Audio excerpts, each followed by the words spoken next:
उधर मध्य प्रदेश के भोपाल में धर्मांतरण को लेकर बड़ा खुलासा हुआ है। कैसे एक निजी कॉलेज में ग्रूमिंग गैंग की तरह गिरोह जो है वो एक्टिव था, जो हिंदू लड़कियों को निशाना बनाकर रेप की घटनाओं को अंजाम देता था। पूरा मामला क्या है दिखाते हैं इस रिपोर्ट में।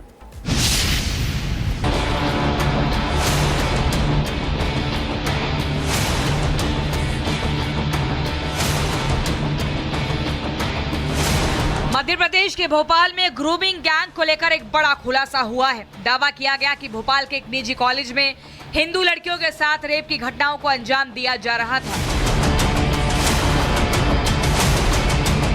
ये गैंग ब्रिटेन के ग्रूमिंग गैंग की तरह ही था। जैसे ब्रिटेन में 20 साल से कम की श्वेत लड़कियों को निशाना बनाया जाता है, जिसके पीछे कोई और नहीं बल्कि विशेष समुदाय के लोग शामिल थे। वैसे ही भोपाल में ग्रूमिंग गैंग की तरह एक गिरोह एक्टिव था, जो हिंदू लड़कियों को बहला फुसलाकर ड्रग्स की आदत डलवाता था। यही नहीं, हिंदू लड़कियों का धर्म परिवर्तन करने के बाद ब्लैकमेल किया जाता था, साथ ही उनके साथ रेप की घटनाओं को अंजाम दिया जाता था। भोपाल में चल रहे ग्रूमिंग गैंग को लेकर NHRC ने दावा किया कि इस गिरोह को चलाने वाला मुख्य आरोपी फरहान है, जिसका मध्य प्रदेश ही नहीं कई राज्यों में नेटवर्क फैला है, जहां कम उम्र की हिंदू लड़कियों को बहला फुसला का निशाना बनाया जा रहा है। NHRC ने रिपोर्ट में क्लब 90 का जिक्र किया।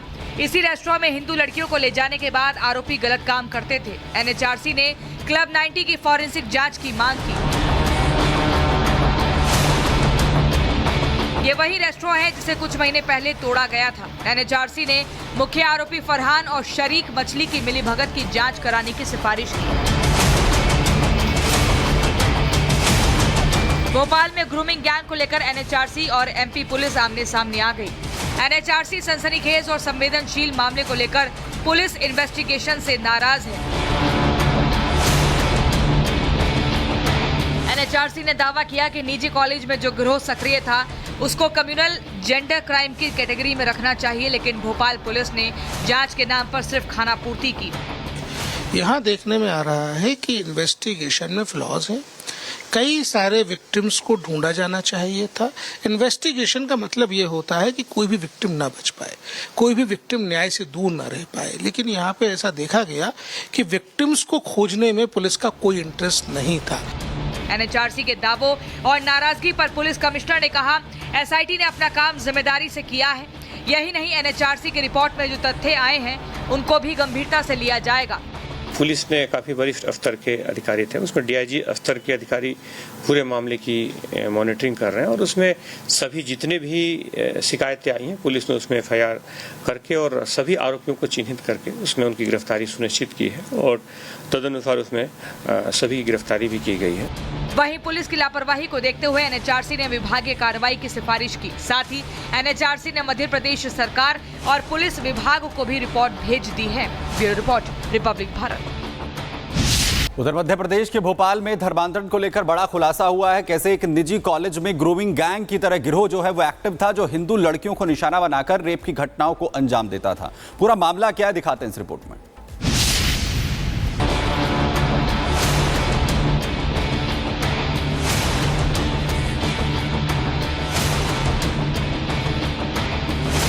मध्य प्रदेश के भोपाल में ग्रूमिंग गैंग को लेकर एक बड़ा खुलासा हुआ है। दावा किया गया कि भोपाल के एक निजी कॉलेज में हिंदू लड़कियों के साथ रेप की घटनाओं को अंजाम दिया जा रहा था।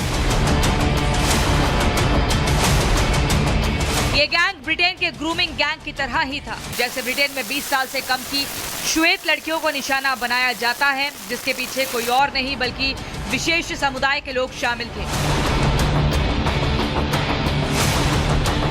वैसे ही भोपाल में ग्रूमिंग गैंग की तरह एक गिरोह एक्टिव था, जो हिंदू लड़कियों को बहला फुसलाकर ड्रग्स की आदत डलवाता था। यही नहीं, हिंदू लड़कियों का धर्म परिवर्तन करने के बाद ब्लैकमेल किया जाता था, साथ ही उनके साथ रेप की घटनाओं को अंजाम दिया जाता था।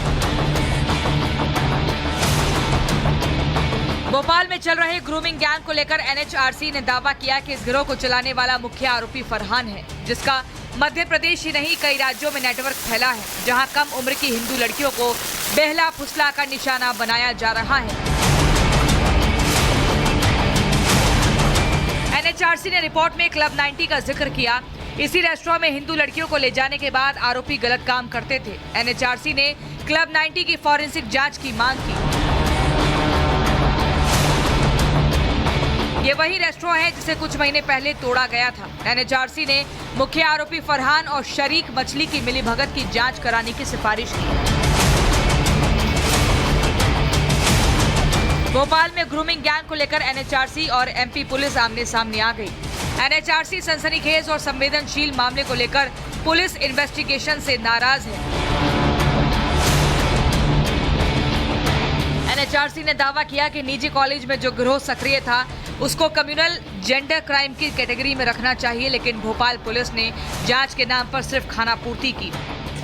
यहाँ देखने में आ रहा है कि इन्वेस्टिगेशन में फ्लॉज हैं। कई सारे विक्टिम्स को ढूंढा जाना चाहिए था। इन्वेस्टिगेशन का मतलब ये होता है कि कोई भी विक्टिम ना बच पाए, कोई भी विक्टिम न्याय से दूर ना रह पाए, लेकिन यहाँ पे ऐसा देखा गया कि विक्टिम्स को खोजने में पुलिस का कोई इंटरेस्ट नहीं था। एनएचआरसी के दावों और नाराजगी पर पुलिस कमिश्नर ने कहा, एसआईटी ने अपना काम जिम्मेदारी से किया है। यही नहीं, एनएचआरसी की रिपोर्ट में जो तथ्य आए हैं उनको भी गंभीरता से लिया जाएगा। पुलिस ने काफ़ी वरिष्ठ स्तर के अधिकारी थे, उसमें डीआईजी स्तर के अधिकारी पूरे मामले की मॉनिटरिंग कर रहे हैं और उसमें सभी जितने भी शिकायतें आई हैं पुलिस ने उसमें एफआईआर करके और सभी आरोपियों को चिन्हित करके उसमें उनकी गिरफ्तारी सुनिश्चित की है और तदनुसार उसमें सभी की गिरफ्तारी भी की गई है। वहीं पुलिस की लापरवाही को देखते हुए एनएचआरसी ने विभागीय कार्रवाई की सिफारिश की। साथ ही एनएचआरसी ने मध्य प्रदेश सरकार और पुलिस विभाग को भी रिपोर्ट भेज दी है। Bureau report, Republic Bharat.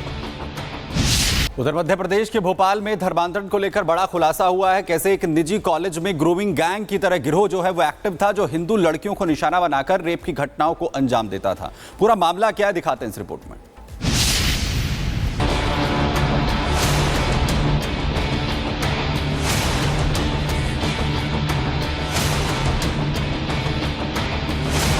Madhya Pradesh के भोपाल में ग्रूमिंग गैंग को लेकर एक बड़ा खुलासा हुआ है। दावा किया गया कि भोपाल के एक निजी कॉलेज में हिंदू लड़कियों के साथ रेप की घटनाओं को अंजाम दिया जा रहा था। ये गैंग ब्रिटेन के ग्रूमिंग गैंग की तरह ही था। जैसे ब्रिटेन में 20 साल से कम की श्वेत लड़कियों को निशाना बनाया जाता है, जिसके पीछे कोई और नहीं बल्कि विशेष समुदाय के लोग शामिल थे। वैसे ही भोपाल में ग्रूमिंग गैंग की तरह एक गिरोह एक्टिव था, जो हिंदू लड़कियों को बहला फुसलाकर ड्रग्स की आदत डलवाता था। यही नहीं, हिंदू लड़कियों का धर्म परिवर्तन करने के बाद ब्लैकमेल किया जाता था। साथ ही उनके साथ रेप की घटनाओं को अंजाम दिया जाता था। भोपाल में चल रहे ग्रूमिंग गैंग को लेकर एनएचआरसी ने दावा किया कि इस गिरोह को चलाने वाला मुख्य आरोपी फरहान है, जिसका मध्य प्रदेश ही नहीं कई राज्यों में नेटवर्क फैला है, जहां कम उम्र की हिंदू लड़कियों को बहला फुसला का निशाना बनाया जा रहा है। एनएचआरसी ने रिपोर्ट में क्लब 90 का जिक्र किया। इसी रेस्टोरेंट में हिंदू लड़कियों को ले जाने के बाद आरोपी गलत काम करते थे। एनएचआरसी ने क्लब 90 की फॉरेंसिक जांच की मांग की। ये वही रेस्टोरेंट है जिसे कुछ महीने पहले तोड़ा गया था। एनएचआरसी ने मुख्य आरोपी फरहान और शरीक मछली की मिलीभगत की जांच कराने की सिफारिश की। भोपाल में ग्रूमिंग गैंग को लेकर एनएचआरसी और एमपी पुलिस आमने सामने आ गई। एनएचआरसी सनसनीखेज और संवेदनशील मामले को लेकर पुलिस इन्वेस्टिगेशन से नाराज है। एनएचआरसी ने दावा किया कि निजी कॉलेज में जो गिरोह सक्रिय था उसको कम्युनल जेंडर क्राइम की कैटेगरी में रखना चाहिए, लेकिन भोपाल पुलिस ने जांच के नाम पर सिर्फ खानापूर्ति की। यहाँ देखने में आ रहा है कि इन्वेस्टिगेशन में फ्लॉज हैं। कई सारे विक्टिम्स को ढूंढा जाना चाहिए था। इन्वेस्टिगेशन का मतलब ये होता है कि कोई भी विक्टिम ना बच पाए, कोई भी विक्टिम न्याय से दूर ना रह पाए, लेकिन यहाँ पे ऐसा देखा गया कि विक्टिम्स को खोजने में पुलिस का कोई इंटरेस्ट नहीं था। एनएचआरसी के दावों और नाराजगी पर पुलिस कमिश्नर ने कहा, एसआईटी ने अपना काम जिम्मेदारी से किया है। यही नहीं, एनएचआरसी की रिपोर्ट में जो तथ्य आए हैं उनको भी गंभीरता से लिया जाएगा। पुलिस ने काफ़ी वरिष्ठ स्तर के अधिकारी थे, उसमें डीआईजी स्तर के अधिकारी पूरे मामले की मॉनिटरिंग कर रहे हैं और उसमें सभी जितने भी शिकायतें आई हैं पुलिस ने उसमें एफआईआर करके और सभी आरोपियों को चिन्हित करके उसमें उनकी गिरफ्तारी सुनिश्चित की है और तदनुसार उसमें सभी गिरफ्तारी भी की गई है। वहीं पुलिस की लापरवाही को देखते हुए एनएचआरसी ने विभागीय कार्रवाई की सिफारिश की। साथ ही एनएचआरसी ने मध्य प्रदेश सरकार और पुलिस विभाग को भी रिपोर्ट भेज दी है। Bureau report, Republic Bharat.